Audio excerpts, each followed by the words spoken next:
তোর এই টাকার কেনা সংসার আমি ভেঙে চুরে ছাড়খাড় করে দেব, আর তোকে এই বাড়ি থেকে বের করে দেব। আব্বা খুশির দরজা খুলতেছে না কেন? ও তো কখনো এরকম করে না। জারিফা কই গেছে? জারিফা তো কইলো ওর কোন বান্ধবীর বাড়িতে যাইতাছে। খুশি খুশি বৌমা, এমনি করে দরজা ভাঙ্গা ঢুকছো কেন? কতক্ষণ ধরে ডাকতাছি, তুমি দরজা খুলো না। আরে এখানে পুরুষ মানুষের জুতা এলো কই থেকে? এই যে ঘরের মধ্যে কি আসছিল? এই লোক ঘরের মধ্যে আসলো কেমনে? আমি না কিছু জানি না। আমার যা বুঝার বুঝে গেছি। তুই এতদিন এই বাড়িতে ভালো মানুষের মুখোশ তৈরা আমার সাথে এত বড় একটা বেমানি করতেছি। চেস করো, আমি কিছু জানি না। ভাইজান, ভাবির কোনো দোষ নাই, এই সব কিছু জারিফার চক্রান্ত। তুই একদম চুপ থাক। তোর এই বাড়িতে থাকতে দিছি, তুই এই বাড়িতে থাকবি। ভাবি টাকা দিয়ে কিনে ফেলাইছে। হ্যাঁ, পাগল হয়ে গেছো। অল্পের লেগে ওই হারামজাদার আমি ধরতে পারি, তবে আমি বুঝতে পারছি বিয়ার আগে ওর সাথে ভাবের সম্পর্ক ছিল। বেরো বেরো নষ্ট।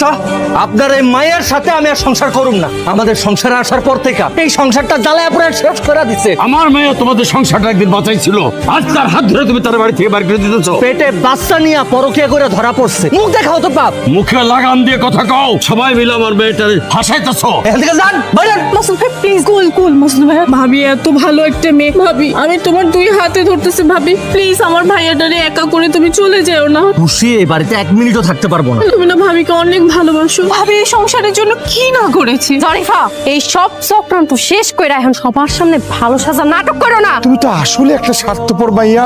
যে মাইয়া তোমার রাখার জন্য এত চেষ্টা করতেছে, তাই তুমি খারাপ কইতেছো? আমি খারাপ বানাই নাই, ও নিজে একটা খারাপ। তোর মতো এমন একটা নষ্ট মায়ের মুখে জারিফার নামও শুনতে চাই না। ভাবি, ও ভাবি, ভাবি।